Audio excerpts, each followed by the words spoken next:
Hello and welcome to episode 68 of the Don't Be Ridiculous podcast. Jeremy and Clark Palmer here with you. We've got 4 teams left in the NFL, Final Four, coming up this next weekend. Had some, some interesting games. Not as many good games as we had last week, but I think we're getting some idea of what's going on, and I feel like this is kind of like, the wild card weekend is like, okay, you're in, let's see what you can do, and then this is kind of the proving ground. Like, divisional round is where we separate for the teams that are ready from the teams that aren't.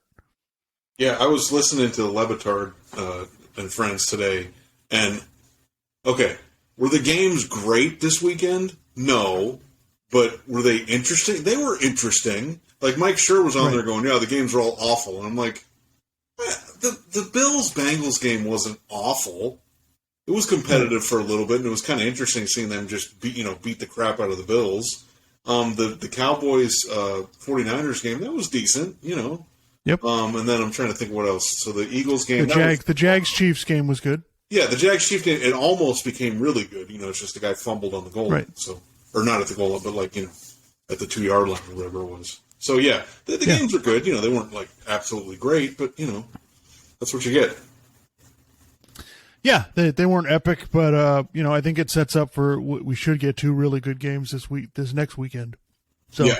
I think that's a plus side. So, yeah, so let's just we'll go through the games one at a time and just kind of give our thoughts and, going forward for those teams.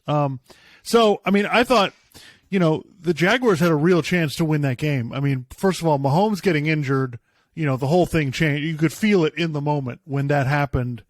I thought, okay, that looks like a high ankle sprain. But when he was injured in the moment, you thought, okay, this is a game. The Jaguars have a chance. And especially when Mahomes went out and it looked like, they were kind of concerned about him, that they didn't want to keep him in the game because they were worried about, how he would play and getting hurt again.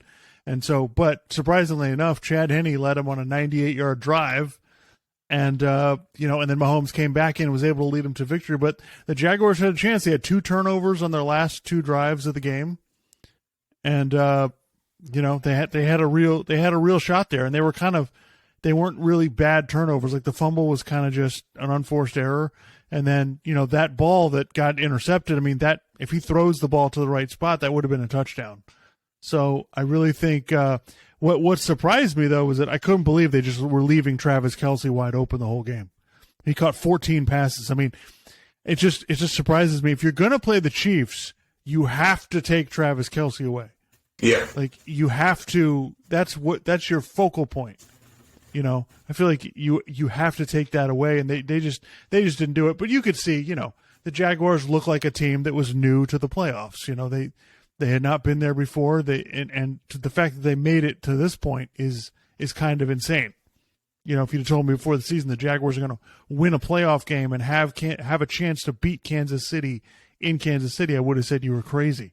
So, all in all, yeah, I feel like the Chiefs played okay, but Jacksonville really had a chance to win the game. Yeah. Real quick. Okay.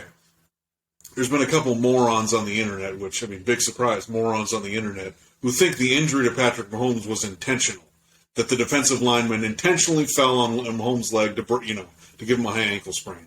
Now, when I watched the play live and when I watched the replays, I didn't think that at all. But then, of course, you go on, outkick the coverage or something. Oh, this was clearly he just fell on the guy to screw up his leg. It's like, okay, so in your world, there's never any coincidences. There's never any accidents. Nobody ever falls down. Okay, fine. First of all, that was really, I thought that was absolutely ridiculous. It's the game itself. The game itself was fine. I thought it was pretty entertaining. Almost if the Jaguars had scored, I'm trying to remember what it was. What was it? It was 27. It was 27 to 17. Well, 27-20 is what it finished at, but it was 27-17, and then the Jaguars got a field goal, tried to kick an onside kick. They couldn't get it. So it was 27-17. They were driving, and they were probably going to score there, and then the guy fumbled. So yeah, at that point, even after that, it was still interesting. For the Chiefs homers like Nick Wright and other people, look, Okay, it's very clear that the Chiefs don't have that home run ball that they used to have with Tyreek Hill. Because they had a lot of long drives, which credit to them. It's you got to be really good to have those long drives, and obviously Andy Reid's a creative play caller. They run a lot of creative stuff to get guys in space and get guys to be able to make plays. And you saw that. And then before the injury, Mahomes was doing all his Mahomes stuff, where he's running around and making stuff happen. After the play breaks down. And I think people need to understand, that's not going to happen. That didn't happen the rest of the game. That's not going to happen in the AFC Championship game. He's not going to be able to do that anymore with a high ankle sprain. The high ankle sprain is not going to be right until the offseason. Okay, so if they make the Super Bowl, it's still going to be bothering him. So, that's now, is he still really good from the pocket? Yeah. Could they still beat the Bengals? They absolutely could. But, it's going to be more difficult, and they're not invincible. Okay, so just, and the Bengals, we'll get into that later, but the Bengals have beaten them multiple times. So, but yeah, it was pretty interesting. And the Jaguars, if you're a fan of them, Trevor Lawrence could be, in a couple of years, we could be saying he's one of the best quarterbacks in the league. So, because he's that talented. So, yeah, there's a lot of reason for optimism there. It's not the same as the Giants, where it's yeah, they made the playoffs, but Daniel Jones he threw 15 touchdown passes. Tua threw 24 touchdown passes. So I'm just, that's kind of what you're getting anyway. Yeah, I think so we'll get off the game and just kind of just moving forward. I think that the cavalier idea that I hear some people floating out there that Mahomes will be fine, it'll be no problem, and I don't think people understand what a high ankle sprain is and what happens to people. Mac Jones had a high ankle sprain; he couldn't play for 4 weeks. So. And that's saw even Mahomes limping. Look at how badly he was limping in that game. Well, he tried to hand the ball off, and he had to basically jump to the running back. Yeah. So this idea that this is not a big deal. No, this is a gigantic deal. He's not going to be able to practice the whole week. He's probably going to be in a walking boot for the most part, right? So this idea that he says he'll play, so it'll be fine. Andy Reid today said we'll see how it goes. Okay, I believe this is my first-hand thinking on this. First thing I think is, he's going to try to play, but once he warms up before the game, I don't think he's going to be able to move enough for them to put him out there. So I think it's 50-50 at best that he plays in the game, and I think he's going to be severely limited. I don't think it's going to be anywhere near the same. And the problem is, he can't not being able to move is one thing, but it's going to affect his throwing. Yeah. Because it's his back foot. Right. So, all your power comes from your lower body. So, there's no way that I believe that, it'll be fine, it's no big deal, 7 days after he has it. Guys can't, especially quarterbacks, they can't play 7 days after this injury. So the idea that he's going to play at all, to me, is pretty far-fetched. I think it's kind of ridiculous. Now, do I hope he does play as a fan? Absolutely. I want to watch Mahomes play, but I think, and the idea that after the game, the post-game show, I was watching a little bit of that on CBS, and Bill Cowher's like, no, but they'll be good because they can run the ball now. So they don't need, Mahomes to be, and it's like, okay, let me get this straight. The Kansas City Chiefs are going to be a running team now? They're going to turn into the Tennessee Titans? Yeah, Andy Reid doesn't do that. Right, honestly. And by the way, they ran the ball 30 times in the game. That's a hell of a lot for Andy Reid. Yeah. So we'll see how it goes. Well, I think I'm kind of giving away what my pick's going to be, but I think the Chiefs are going to have a hard time trying to win this next game. Just to think about it from a defensive game planning perspective. You mean Mahomes isn't going to break outside of the pocket? You mean I know where he's going to be? Oh my God. Okay. Let's just keep him in there. Well, actually, you don't even really necessarily have to keep him in there. He's going to stay in there because he's not going to be able to move enough. So, that makes things a lot easier. Now, again, the Chiefs could still win the game. The we'll get into this later, but the Bengals' offensive line is banged up, and the Chiefs have some good pass rushers. So, we'll see how that kind of plays out. But anyway. Yeah, to honestly, I kept shaking my head during the game because Jacksonville, they never adjusted when Chad Henne came in the game. They didn't adjust again when Mahomes in the game when he was limited. They didn't cover Travis Kelce. Like, I don't know what they were doing on defense. Like, honestly, like Kelce's the only guy that can hurt you now. Like, he's the one that's going to make all the big plays that sets everything up. If you slow him down at all, their offense is quite different. So I couldn't believe this game plan by Jacksonville where it's just, we're going to zone blitz, but we're not going to cover the tight. I mean, there were plays he wasn't even covered. There was no one even near him. It was like, what planet are you guys on? Yeah.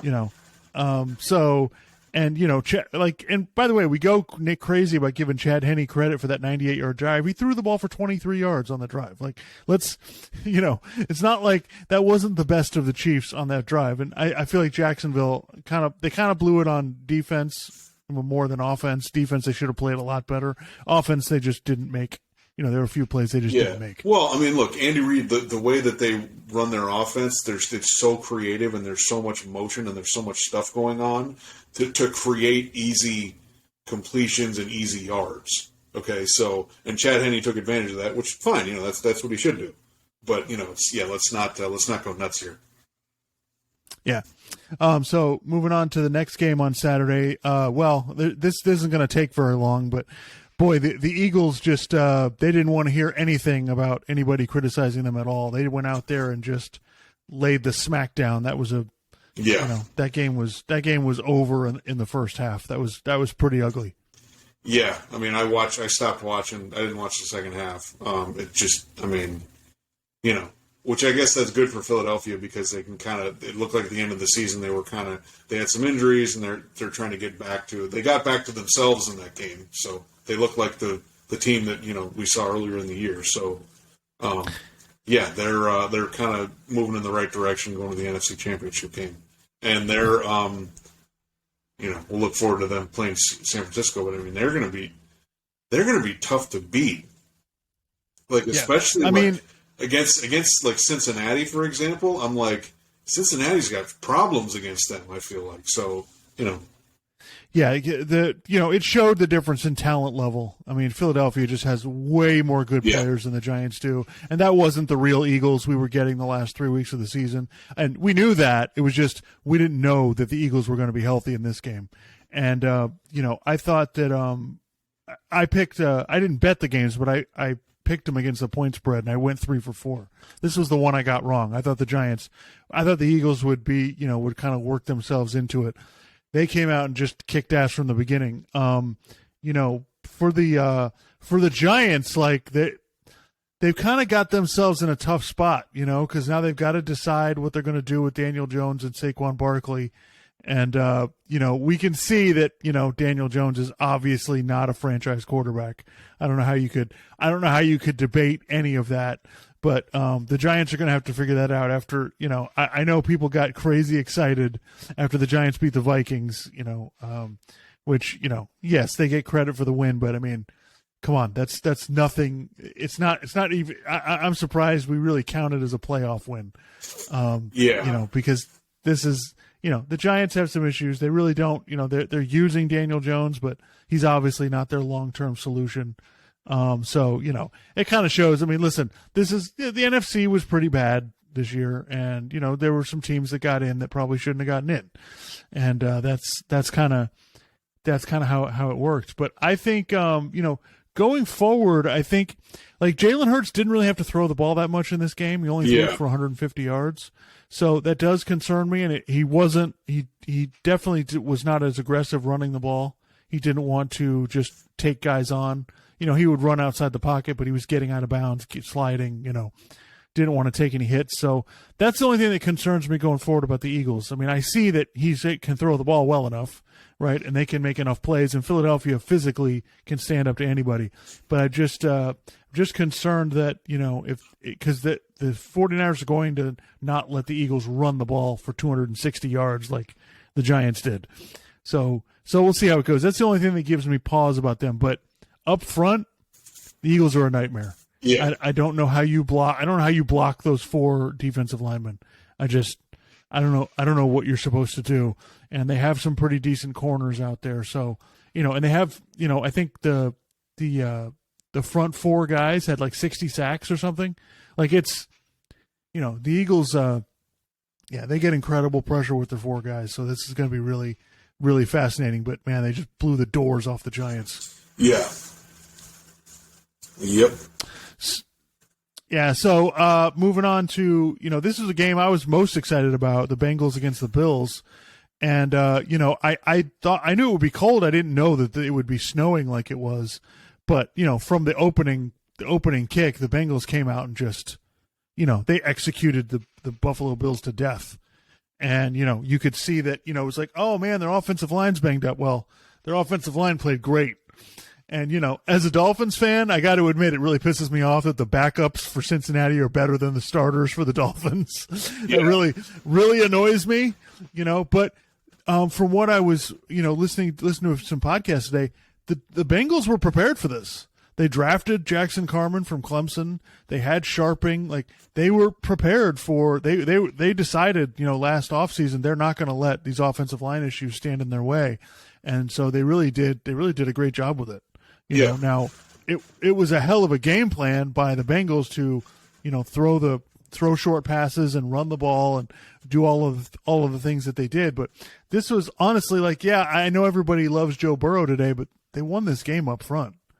I mean, they dominated. Joe Burrow. It's kind of funny, like when you look at Joe Burrow's stats in the playoff games the last 2 years. Like none of the games are like, wow, he was ridiculous. But when you watched him play, it's just like he was just efficient, and he was on the money with most of his throws, and he just when they needed him to make some throws, he did. And he was just really good. He was just solid. He was just straight across the board, just the whole game. You're just like, oh, we know what Joe Burrow's going to be like, And then, of course, they ran the ball, and it was just like in the first half, and we were texting during the game, it was like they were running. Joe Mixon kept breaking off these runs, and I'm like, they're going to keep doing this throughout the game, and then in the fourth quarter, they're just going to run the clock out. It's going to be over. So, yeah, it is kind of – I will say this, though. I was thinking about this like yesterday and today. As a Dolphins fan – I kind of look at it and I go, God, if the Dolphins can get their offensive line right, the Bills' offensive line's not that great. They've obviously had some problems. Right. And then the last two times the Dolphins played the Bills, like they were kind of hanging with them. Now if they have, now again, Josh Allen's going to do what he does, but, they rely on him like a whole lot, And they didn't, a lot of people are talking about today, the Bills didn't have Von Miller, which that probably would have made a difference in the game. But he got hurt, which that's what he's an older player. He tends to get hurt. But as a Dolphins fan, I'm kind of like, maybe I think the Dolphins can kind of, particularly based off this year, even with Tua, I think they can kind of compete with the Bills. So I'm kind of like, they need to fix a few issues, but I'm like, I can see that the Bills are, Josh Allen's really great. And they do have a lot of talent on their roster, but it's like they got some problems. So, yeah, I mean, look, if you watch the last month of the Buffalo Bills playing, there were warning signs this whole time. And, I heard on the Ringer NFL podcast this morning that basically, one of the guys was saying, Josh Allen hasn't played quarterback for 6 weeks. He's just out there street football or backyard football, just winging it. And, he trying to make big plays, not, they don't seem to have a real plan. They're not sticking, even if running the ball, they're not sticking to it. And, Josh Allen should have been running the ball more in this game, and he didn't really start running the ball till the second half. And if you watch the Bills in the playoffs the last couple of years, like that's the game breaking thing. That's the thing that takes their offense to another level is the Josh Allen run game. And he didn't do it very much. So it's just kind of like you can tell the loss. It kind of shows you that Brian Dable not being there anymore as their offensive coordinator has really affected them. They can't, Stephon Diggs, they can't get the ball to him. Meanwhile, I watch all these other teams. The Cowboys throw to CeeDee Lamb all the time. The Vikings throw to Justin Jefferson all the time. Like, there's no excuse to not being able to get the ball to your best player. Especially your best receiver, and they weren't able to do it. So yeah, there's a lot of red flags about Buffalo, and maybe Buffalo needed this. because they've been kind of covering these things up for the last, month to 6 weeks. And, maybe they need a little bit of wake-up call, and especially on defense. I know they've had injuries on defense. I get it, but they got manhandled. And, it's kind of weird. Buffalo's supposed to be a cold weather team, but they play like a team that would play in a dome. Yeah. Like they play like a fast track, whatever team. And it's funny, like the cold weather, like people don't quite understand this. Unless the wind is a factor, like your pass game can still be really good in weather like that because you can't rush. Yep. The defensive linemen can't get good footing, so they can't really rush very quickly. So it really helps out your offensive line. So by no means do I think Cincinnati's offensive line issues are resolved because of this game. Yeah. I think they got into a good situation, but I will say, I haven't been really impressed with Cincinnati's coaching the last couple of years, but I got to say Zach Taylor had it together this game. Zach Taylor and the defensive coordinator, their game plan was perfect. Yeah, they were getting after They did a hell of a job. Yeah, especially because they just ran the damn clock out. They just had these drives that were just like that's what I'm kind of fascinated by when you look at a lot of these teams. Like the Chiefs tend to have long drives. The Bengals are having long drives. The 49ers kind of do that too because they don't have an elite quarterback. The Eagles, you see some big plays with, A.J. Brown and stuff. But, Jalen Hurts is running the ball. They're running the ball with their running backs. Like, it's kind of these teams are kind of methodical in a way. They're not just, like, trying to do a quick hit and just, hit the home run on you. So. Yeah. And then today, the whole conversation, Joe Burrow, is he better than Josh Allen? Is he the best quarterback in the NFL? Is he, blah, blah, blah. And I'm like, did people forget that he took him to the Super Bowl last year? Like, have we just gone like, he's not, he took him to the Super Bowl with a terrible offensive line. And by the way, the Bengals had the ball at midfield with 35 seconds to go in the Super Bowl. So they almost won the Super Bowl. It's not like, they made it. No, they almost won it. So I'm just confused by this, that people are shocked that Joe Burrow is really good. It's like, I don't know what you needed to see. Yeah. Like, I've been in on this guy since college, and I'm selfishly rooting for him, but I just think he's exactly what they need, and I think the Bengals have a hell of a shot against Kansas City.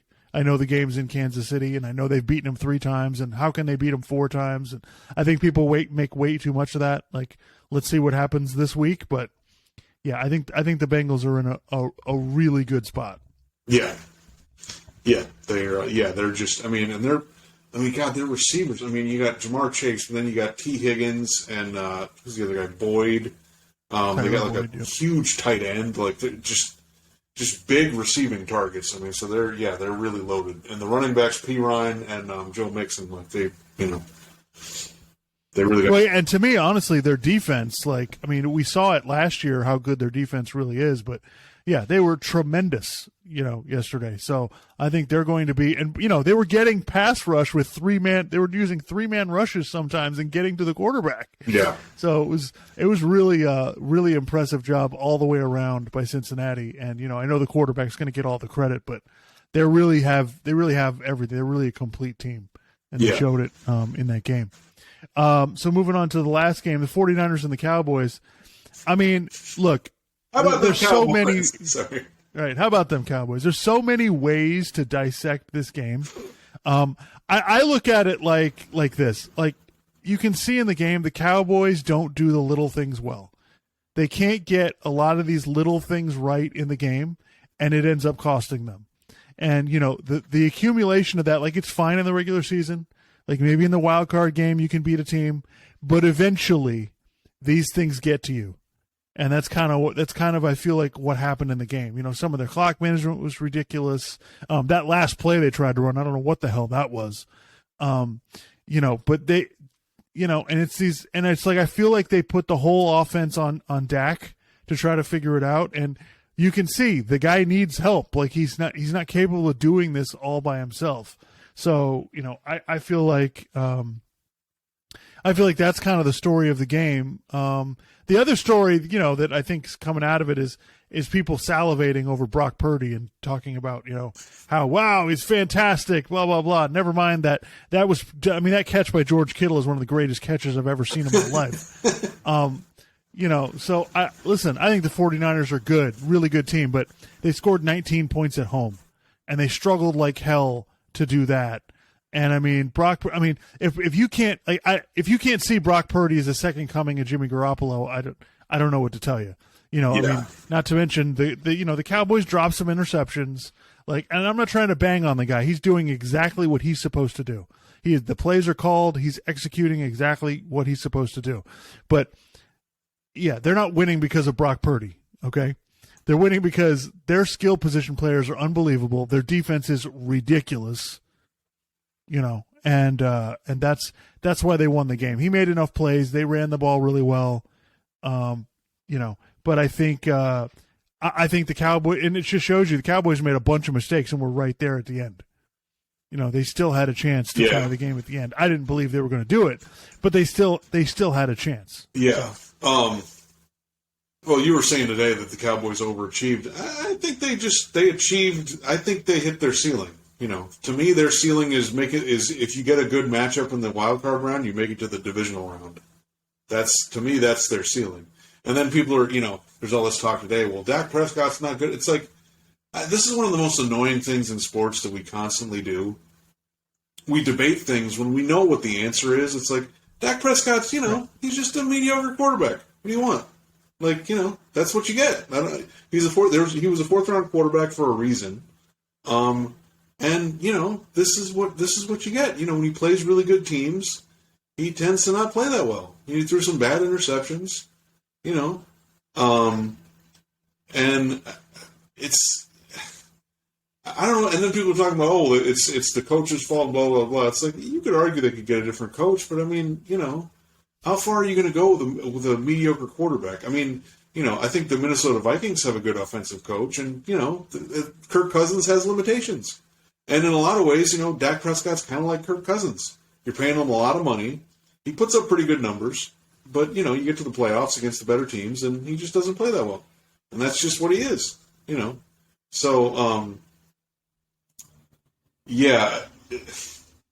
it's just one of those things that's just really funny to me, and there's going to be all this. Of course, it's because it's the Cowboys. There's going to be all this talk about in the offseason. Are they going to fire McCarthy? Are they going to get a different coach? What does it matter? Jerry Jones is never going to hire a guy who's like a real coach who's going to take control of the situation. He's just going to hire guys who'll do what he says. So, well, the other thing, it's being presented like Jerry Jones is a no-nonsense owner, and if they lose, heads are going to roll. No, and not. Look at the history of Jerry Jones hiring people. He kept Jason Garrett for 8 years when they never won anything. Okay, he's saying before, like 2 weeks ago, he's like, no, if they were going to lose to Tampa, he was like, no, we're not firing Mike McCarthy. Like, he's going to be the coach. Jerry Jones wants to have a guy. He wants just some guy as the coach who's not great, so he can say, hey, look at me, I hired this coach and we won. Yeah. You know what I mean? That's what he wants to do. He's not going to hire some awesome coach. He's not going to hire Sean Payton. Like, knock it off. Not that I think McCarthy did a half bad job. Like, look at this. His kicker's going through emotional issues, right? Yeah. Okay. They lose Tony Pollard during the game, which nobody wants to say it. He's probably their best offensive player. Okay. Yeah. So they lose him during the game, and they're trying to figure this out with Dak Prescott. I don't think you can give the coaching a hard time, but yeah, I think overachieved is probably the wrong word that I used. What I think though is that the Cowboys came into the season, we're all like, yeah, their defense isn't going to be good. Like we obviously don't buy into their offense, blah blah blah. But by week 4 or 5, you could see, okay, the defense is for real, and you saw it in this game. Their defense is legit. Like there's no argument about that. Yeah, they have a good defense. But the issue is on offense, they basically have one receiver. And that was one of their issues. They let Amari Cooper go because they had to keep Ezekiel Elliott, even though I don't know, he's completely overpaid. I don't know how they can keep him on the roster when they have a better running back and they're paying their quarterback $40 million a year. So it just blows my mind. But so, yeah, I think that's kind of what I meant. They're better than I thought they would be this year. Yeah, I didn't think they'd make the playoffs. So, yeah. So I thought they did a pretty good job. They did a pretty good job trying to replace some offensive linemen. I thought that was pretty good. The tight end Schultz looks like a pretty good player. So they have some stuff to build on. I think this is like, we're acting like, oh my God, this is a disaster situation. I don't think it's a disaster necessarily. Yeah, you gotta work around your quarterback, but I think the issue is more like the offensive coordinator. I don't think Kellen Moore is up to the task. You saw, look at the difference in how creative San Francisco is with their game plan versus what Dallas is doing with theirs. It's night and day. Like if you switch coaches, if Kyle Shanahan is calling plays for the Cowboys win that game. So it's I think there's stuff to build on, but again, this is stuff like the Cowboys always holding them back. I think that's always. And by the way, when you watch the game against Tampa, Dak Prescott was throwing to guys who were wide open, and a lot of people were kind of going nuts after that game. And I'm like, did you guys watch the game? Tampa Bay has not been good all year long, and he just took advantage of them. And I was like, good on him. He should have done that, but come on, Yeah, and those interceptions he threw were terrible. Oh, they were awful. It wasn't like this guy came out of nowhere to pick the ball off. 49ers defenders were standing there the whole time, and he throws the ball anyway. So it's by the way, today they're wasting all this time talking about the last play of the game.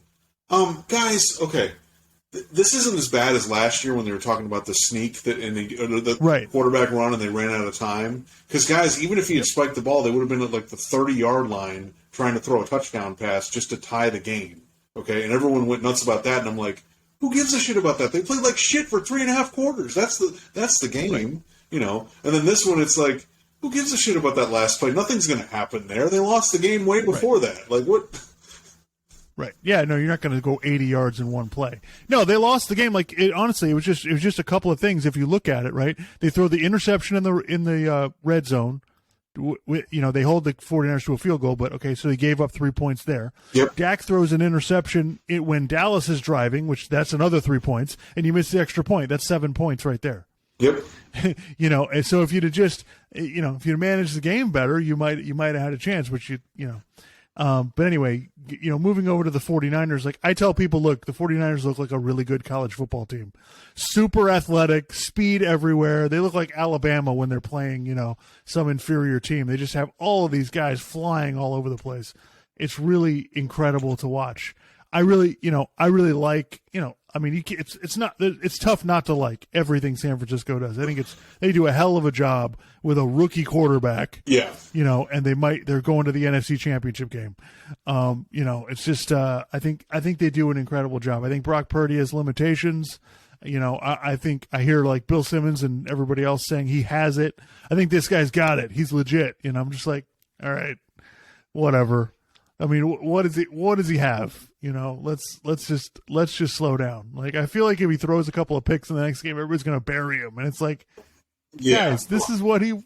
Round draft pick. Like, there's a reason he was drafted in the 7th round. Like, come on, guys, relax. Right. And, that being said, it doesn't mean they can't win. Like, they can win with this guy if they do things correctly. But, that kind of offensive production is not going to get it done in Philadelphia, in my opinion. Yeah, that's what concerns me. I just feel like Philadelphia is going to be able to get what they want on offense. And that's kind of a problem. So, yeah. So I think for the NFC Championship, I think if Jalen can just run a little bit, run enough to keep the chains moving, keep the team going, make a handful of plays I think the 49ers are also going to struggle covering A.J. Brown and Devontae Smith. I think that's a different level than what the Cowboys have. And you saw Dak, they beat him deep, once, and then, he had to throw to Gallup down that he just didn't throw a good ball, but the guy was open. So I feel like the Eagles are just going to have more opportunities to make plays. Physically up front, this is a knockdown, drag out, both teams just smacking it, just swinging at each other. This is going to be incredible. As far as that goes. And I think, whichever quarterback makes more big plays, I think both defenses are going to be difficult to drive the ball down the field against. We saw what San Francisco is yesterday, and I think the Eagles are going to be just as tough. So I think it's going to come down to which quarterback makes the bigger plays.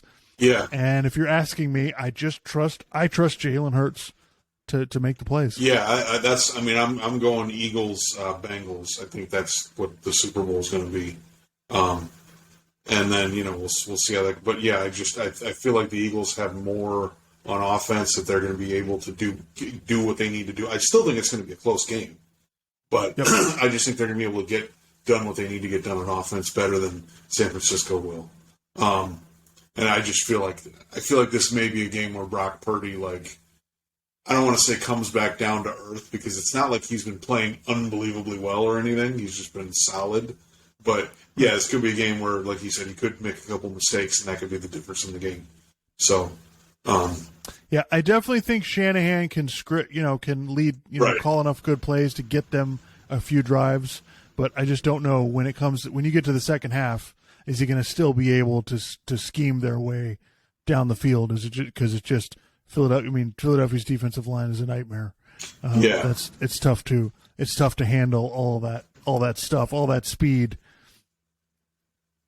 So but the AFC Championship, I already said earlier. I mean, I find it hard to believe Mahomes is going to play at all. I know everybody's going to tell me all week, no, he's practicing, he'll be fine. But I would not be surprised at all if they announce before the game Mahomes is out and Chad Henne's playing. And I think even if Mahomes played, he's going to really be limited. He's going to have to throw everything from the pocket, which he still can do really well. Don't get me wrong, but I just feel like it plays right into what Cincinnati wants to do. Last year, Cincinnati beat him by rushing 3 and dropping 8 and trying to get Mahomes to throw into coverage or make, and it was a lot of Mahomes holding the ball. Yep. And if they make Mahomes hold the ball, it's going to be really difficult because Cincinnati's pass rushers are good enough.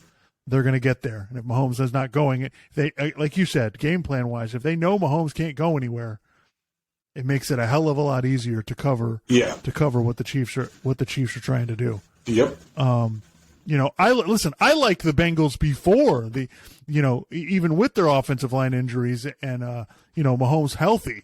So you can imagine how much I like them now with Mahomes banged up. Yeah. I just feel like it's going to be now. Listen, the Bengals offensive line is going to be an issue. Yeah. Let's not kid ourselves. Frank Clark and Chris Jones are going to be tough. It's going to be tough for them to block. They're going to have to come up with a lot of stuff. They're going to have to do a lot of things. They need to run the ball. Maybe not as well as they did against the Bills, but they need to run the ball successfully throughout the game, I feel like, in order to. Yeah, they definitely need to Burrow get some run. Can get rid of the ball quick, which he was doing against Buffalo. He's going to have to do that against Kansas City, and I have a lot of confidence that he can do that. So. Yeah, they're definitely going to have to run the ball. They're going to have, in the Super Bowl last year, they held Aaron Donald down a lot by, they were double teaming him constantly. So they're going to have to figure some stuff out that they can do to help them out against those guys. But we'll see. And we'll see what kind of, and a lot of teams, they don't want to get beat deep because they know Joe Burrow will throw it deep. So they'll keep the safeties back, which gives you the opportunity to try to run it.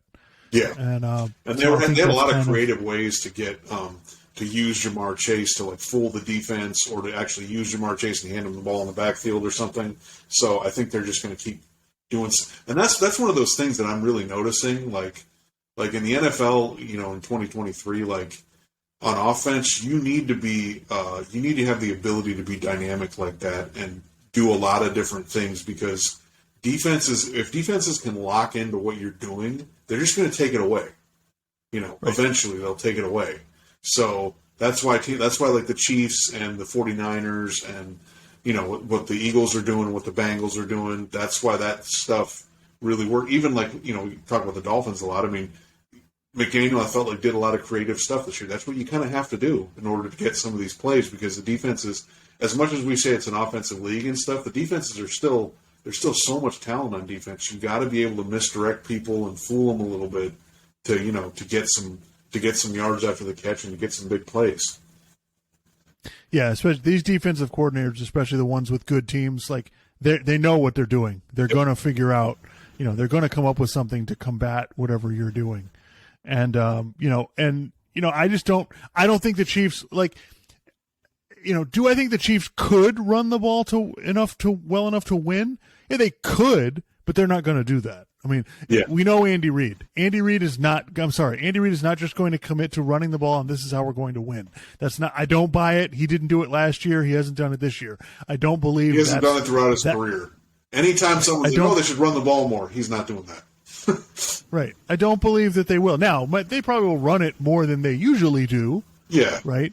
But I don't buy that, but it's just, and the Bengals take, double team Travis Kelce.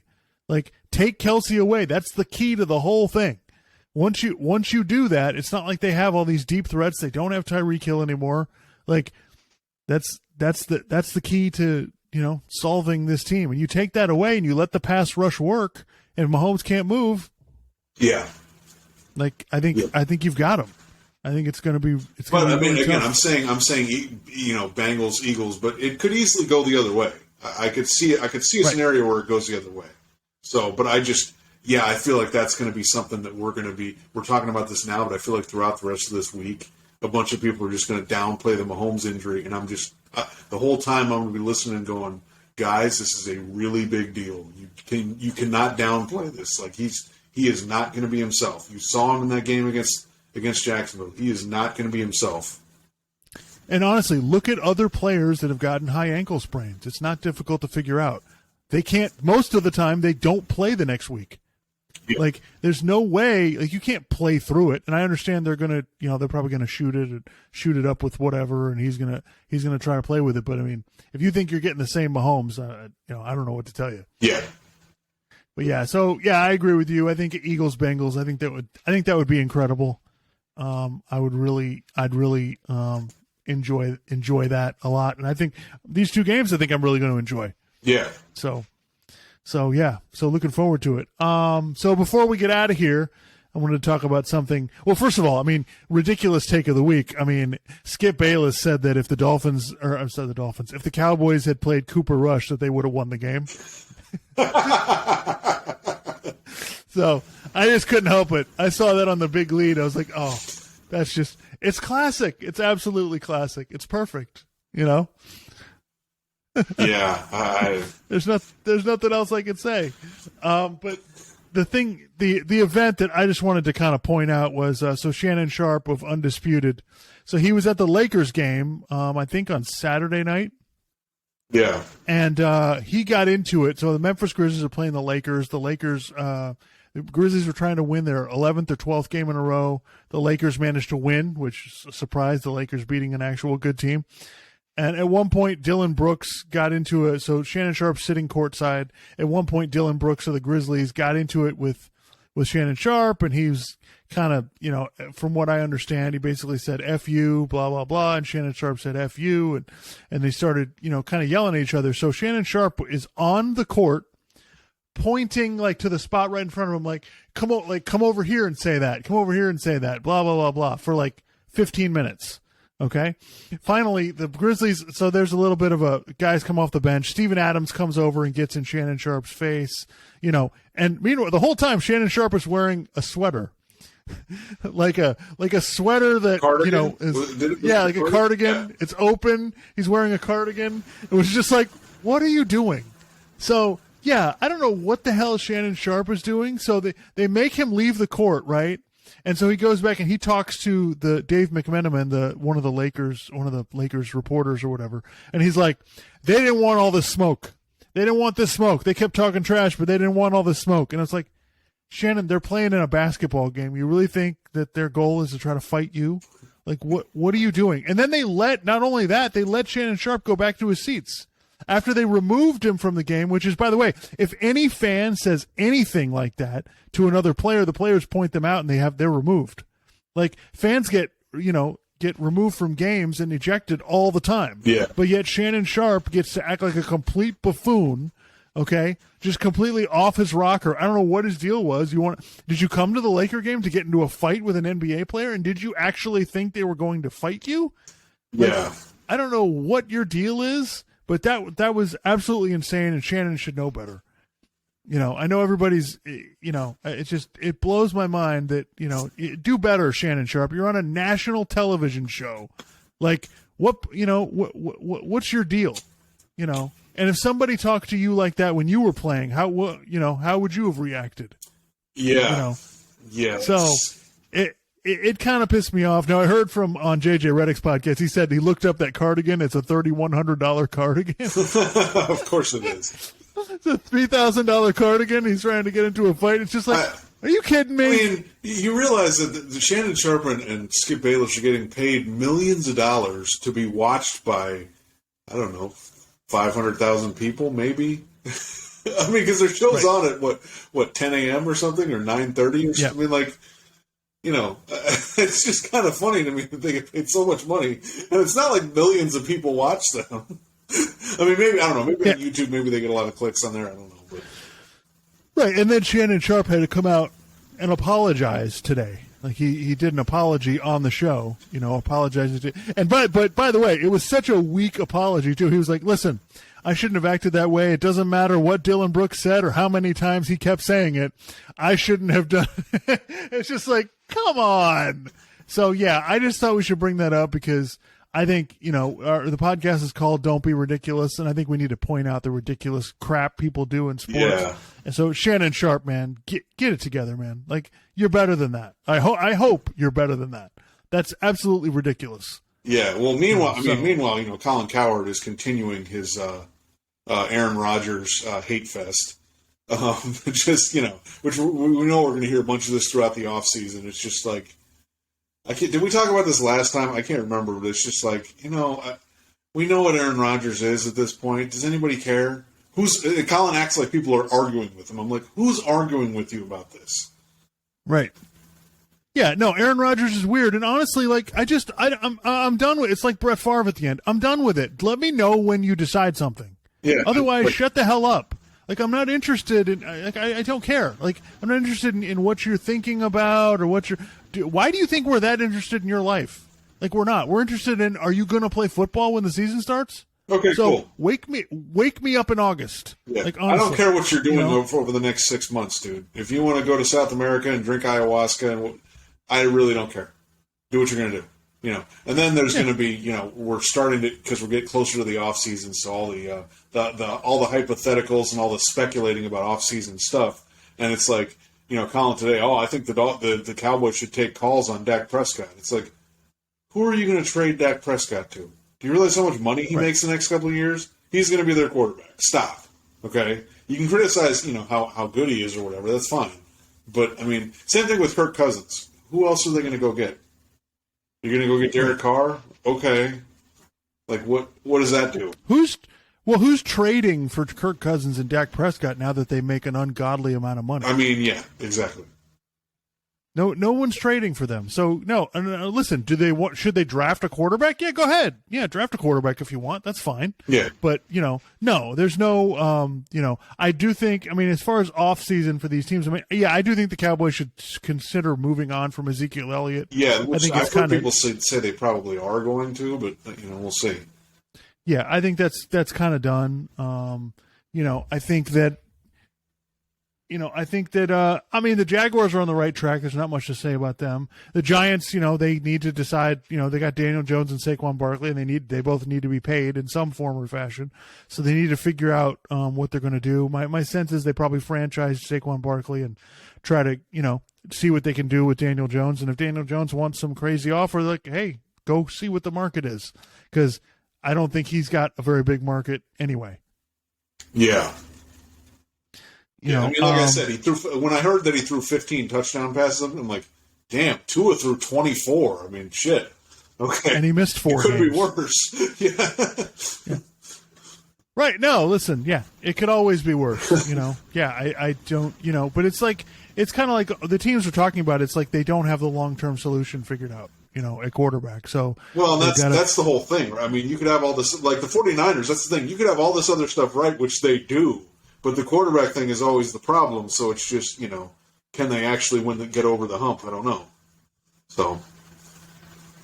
Yep. But anyway, yeah, so looking forward to it. Right now, the Eagles are favored by 2.5 over the 49ers. They got the game at home. The Cincinnati-Kansas City game, Kansas City started as a 3-point favorite. It has moved all the way to Cincinnati -1. Wow.